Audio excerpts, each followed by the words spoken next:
Alphonse Capone? He was so mean. If you looked at him in the wrong way, he'd blow you away. Kill people for fun. Scarface, he had a big scar on his face. I'm sure it happened very innocently. Big, horrible, grotesque scar. Scarface, you ever hear that? Scarface. He was only indicted once. I got indicted 4 times in a matter of seconds. Oh, my father would be so proud of me. Son, you couldn't believe it. He wouldn't believe it, actually. But they've weaponized law enforcement. That's all they do. Indicted for nothing. They've weaponized law enforcement. But the people of this country get it. We have an incompetent guy. And I used to, out of respect for the office, I never used to talk about him this way. I felt this, but I wouldn't do it out of respect for the office. But once he did that, he did something that's a banana republic. That's what you do in banana republics. That's what you do in third world countries. So while Biden is always trying to blame everyone else for the many mistakes he has made, Iran is rapidly building a large-scale arsenal of nuclear weapons. Did everybody know that? Once they have them, and they weren't building them with me. Number one, they didn't have the money. They weren't building them with me. I was ready for that if they did. But once they have them, which will be a matter of weeks, you know that? Weeks. All negotiations stop. They won't even pick up the phone to speak to your president as he mumbles along, and they say, what the hell's wrong with that guy? That's when our incompetent fool of a president will drop to his knees and beg Iran for mercy. Please, please. Ever hear the song, James Brown? Please, please, please. James called me Mr. Brown. But he'd say, please, Mr. Ayatollah, sir. This is Joe Biden talking. Please, Mr. Ayatollah, sir. I will give you everything. I will do anything you demand. Please, please don't hurt us. This is the position that this fool has put us in. And we're closer to World War III than we've ever been to any world war. Nobody ever thought a thing like this could happen. And we're closer than ever before. We've never been, and I've been saying it for a long time. Did you ever see Trump was right about everything on hats? I don't know who did the hats, but I have been right about most of it. And I don't want to be right about that, so I'm not going to make, but I tell you, we are close. We are close. It could happen. And we have a fool. We have an incompetent fool as our president that has no idea. This is nuclear weapons. These are weapons that are so massively destructive. It's obliteration. It's not 2 army tanks running at each other, shooting. 3 years ago under Trump, Iran was broke, had no nuclear weapons or even the prospect of a nuclear weapon. Biden has made Iran rich in a period of 3 years and has no idea what to do about it. And they are in a position where they're going to have weapons. They're going to be big ones too. Iran started the attack on Israel and desperately wants to become openly involved. Now, Biden refuses to admit that. Biden says, well, so far we haven't seen any evidence. Well, they're financing Hamas and they're financing Hezbollah. They're giving them the money, they're giving them the training, he says they haven't, he feels bad because somehow he's like in their pocket. He's in their pocket. But they go around saying death to Israel, death to America, and they chant it openly all over the place. Don't let Iran have nuclear weapons. That's my only thing I have to tell you today. Don't let them have it. They would have never had them. We would have made a deal. They would have been satisfied. Everybody would have been satisfied. But then we had that corrupt election. Our country has never been so low or in such danger as it is right now. And don't feel too depressed as I talk to you, because we can bring it back. We're going to win the election. We'll bring it back stronger than ever. Stronger than ever. I didn't want to be too much of a downer.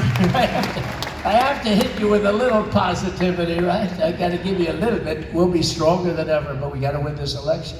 It's a long time. You have yours on January 15th, the caucuses, but we have a year, essentially a year to go. A year's a long time when you have incompetent and bad people and corrupt people running our country. But it's very simple. Joe Biden betrayed America and betrayed Israel. But as your president, I will stand with Israel 100%. Do we have it? And I kept Israel safe before And with 4 more years in the White House, I will defend the state of Israel like no one else can. Nobody else will be able to do that. Look at what we did. We defeated ISIS. Remember when Hillary Clinton, I don't call her crooked anymore, I've given that term over to Biden. I call her beautiful Hillary. She's a beautiful woman. Beautiful Hillary. Remember when he'll cause a war with his personality. No, my personality kept us out of war. We didn't have any wars. I was the first one in, I think we say 76 years. We won wars and we brought them back. We defeated ISIS. ISIS was supposedly going to be like 4 years to beat them. I did it in 4 weeks, less than 4 weeks. And we had 100% of the ISIS caliphate. I remember when I was at 99% and the media, the fake news back then, ooh, that's a lot of news. It's a lot of fake news. But they were saying, he's leaving before he completes the task. I said, can Russia, can Iran, can Iraq, which by the way is sort of Iran, if you want to know the truth, another great move by a certain politician who probably ranks right up there with, nobody ranks, by the way, close to the one we have now, but we've had some pretty bad ones. I'll tell you, the happiest president in history right now is Jimmy Carter.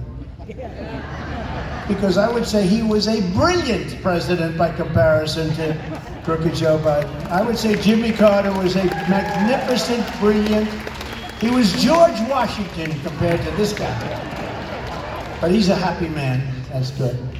When I'm back in the Oval Office, we will cut off every penny of money that we send to the Palestinians and the terrorists one day long. We will fully support Israel in defeating, dismantling, and permanently destroying the terrorist group known as Hamas. And under my leadership, we not only imposed crushing sanctions on Iran, we unlocked American energy to drastically cut oil prices. You know, we had oil so low that it didn't make sense for Russia. Russia would have never gone into Ukraine anyway. I don't care how high it was. I had a very good relationship with Putin, which the press hates to hear, you know. It's nice to have good relationships with people that can cause lots of problems. But we had a very good relationship with a lot of them, and I'll tell you, there was no way he would have done it. And I told him, I said, you can't do it. If you do it, it's going to be hell to pay. You're going to be hit so hard. And no. I said, no, you will. I told him, I won't tell you what I said, but I told him. And again, we got along, but I said, listen, you know, we have a good relationship, but we're going to hit you so hard. And here's the thing, I told him what we were going to do, and he said, no way. I said, way. He said, no way. I said, way again. And he didn't believe me, okay? He didn't believe me, but he believed me 10%. Brad, he believed me 10%. That's all you need, right? So 10% was fine. He would have never gone in. And he was. And by the way, he didn't go in. We won 4 years. He didn't go in. And then I think what happened is he saw the gross incompetence of a good withdrawal. I got it down to 2,500 troops from, you know, many times there. And we were going to withdraw with dignity and with strength and with respect. I spoke to the head of the Taliban, Abdul. I said, still the head. I said, Abdul, you're killing our soldiers. Don't do it anymore. We're going to hit you so hard, you're not even going to believe it. But why? Do you send me a picture of my home? I said, well, I will. And we'll have to discuss that someday. But they were, from that time, we went 18 months without a soldier being shot at or killed. Not even shot at. 18 months, we were getting along just fine. And then when this clown came in, they had a field day. They just had a field day. But we went 18 months, no soldier killed, no soldier even shot at. And they were knocking them off like you wouldn't believe. They were killing our soldiers and others under the Obama administration, of which Biden was a piece of it. He'd go to all these countries, you know, he was going to all these countries with his son. At some point, does this thing not work with the son, right? You know, at some point you say, look, this son thing isn't working out very well. But he'd go with Hunter to all these countries, he visited them, and I guess they did numbers. But it was very sad to see and to read, and you see it going on right now at levels that you wouldn't believe. But 3 years ago, we were energy independent, we were energy dominant. Within 4 or 5 months, we were going to sell oil to Europe and all parts of the world. We're going to pay off our debt. We were going to reduce your taxes. I gave you the largest tax cut in history, bigger than Ronald Reagan's tax cut. Give you the largest regulation cuts. But now we'd have the energy future would never be hostage to hostile foreign powers. We didn't need it. We didn't have to worry about that. But Biden surrendered to Iran, totally surrendered. Crooked Joe shut down American energy, and he unleashed Iranian oil like nobody's ever seen before. Made them really rich, really far greater than the $6 billion you read about. A little more complex, but far greater. That's why I thought I'd explain it to you. It's not too complex. He made a fortune. He got hundreds of billions of dollars.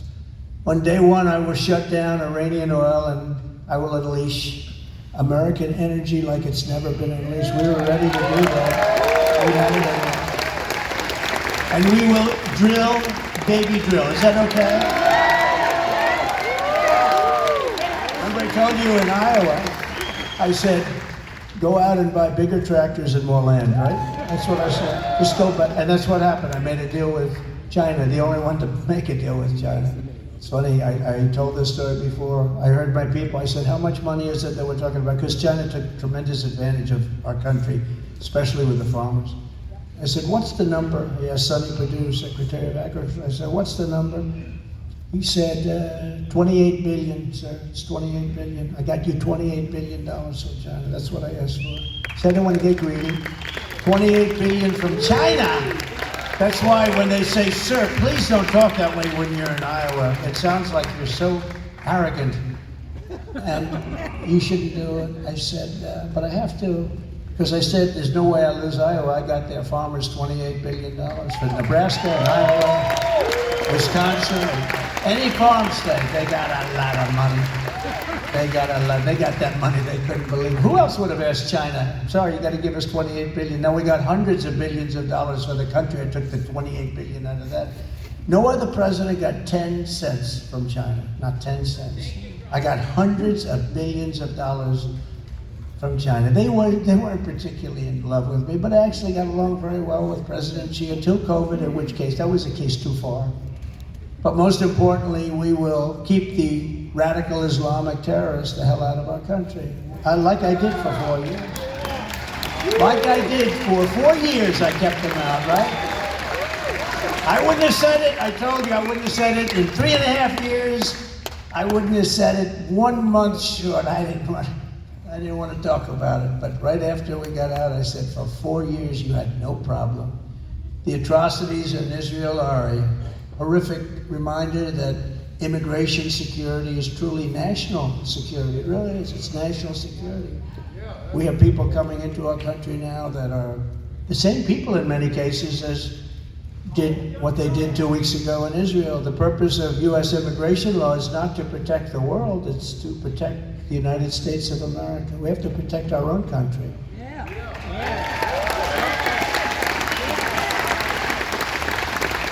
And you've just seen these depraved savages rampaging through civilian communities, house by house, torturing, raping, and maiming innocent men, women, and children. It's horrible. Nobody's ever seen anything like that. I don't think we've ever seen where they kill babies in the worst manner. I won't even say what they do to the babies, but you've seen it. They kidnapped infants and they hurt the elderly horribly and took them hostage, and ultimately they killed them and tortured them to death. They had children tied up and shot, and much worse. I mean, that's as bad as it gets, but it even gets worse. The babies were murdered and they were burned. People who think like this, people who support this, and people who sympathize with this are sick. They're sick and they're evil and they're not going to be fixed. You're not going to make them into wonderful people one day. I didn't know you had flies in Iowa. I hate flies. Now I'll get in trouble for saying that. Cruelty to animals. You know, I said the other day, I was at a place and it was a beautiful place, but they had like flies. And I said, get fly paper. They said, sir, they're not allowed to sell it anymore because of cruelty to animals. They actually said that. I don't know. Can you get fly paper? It used to be great, right? But they said, you can't do that anymore, sir. It's cruelty. What the hell is going on with this country? But today I'm announcing vital steps that we'll take to protect our people in the next term. We need this. First, upon my inauguration, and it's our inauguration. It's going to be our inauguration, not mine.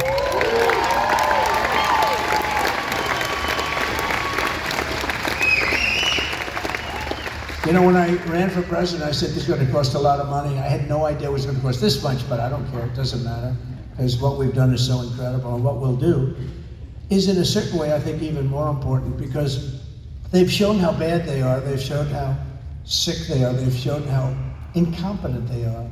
And that's why we're doing the numbers that we're doing. We're doing numbers that are far greater than the numbers. You know, we did amazing, obviously, in 2016, but a lot of people don't understand. We did much better in 2020. Got millions more votes. That never happens. Usually the president gets less votes and wins.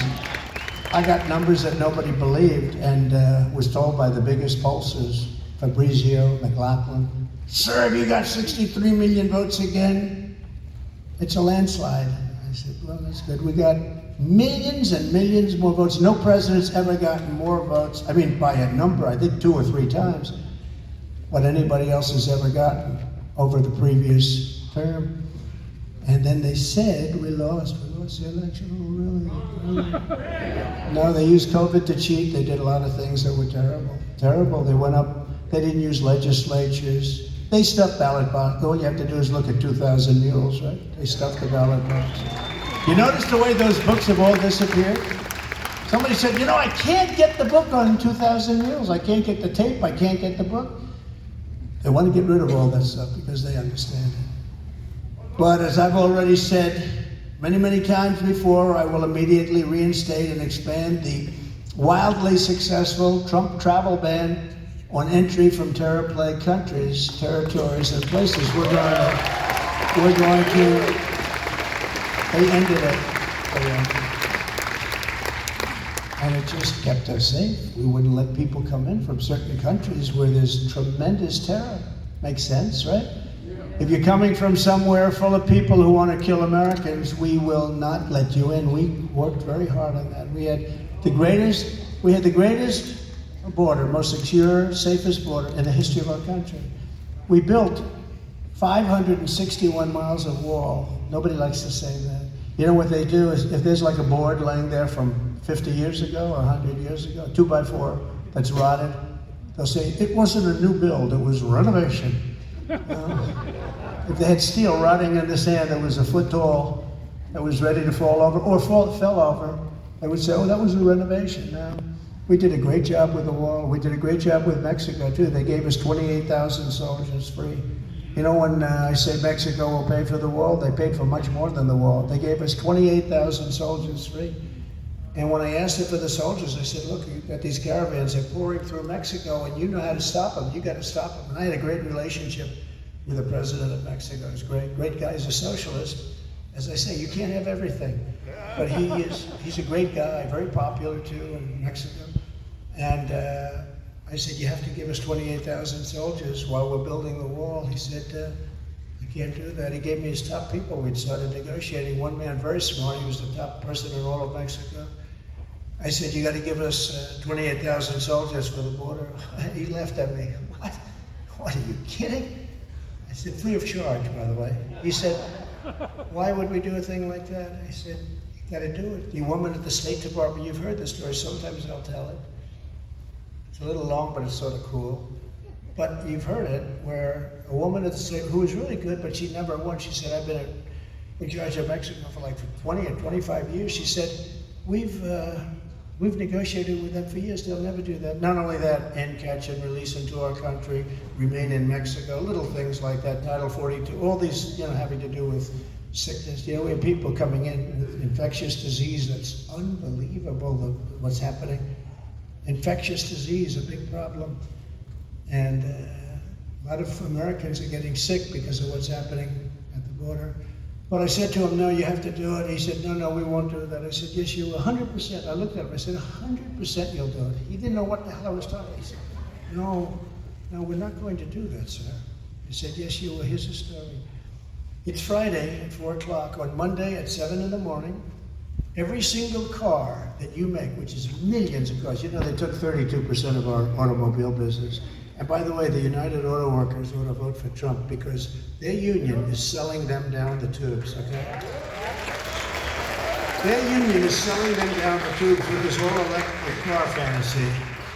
That's what it It is. costs too much and they don't go far. Electric cars are good if you have a towing company. Other than that, in fact, I'm thinking about opening up a massive towing company, and I'll quit this race for president. We're only leading by 58 points or something. No, it's terrible. This whole electric car is sick.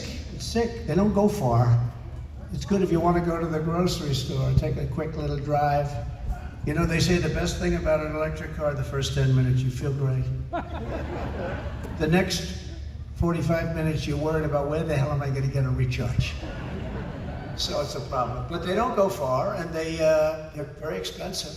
And the other thing is you'll never make them in this country because everything you need for an electric car is in China. We have the stuff that you need for our cars. It's called gasoline and oil. It's right underground.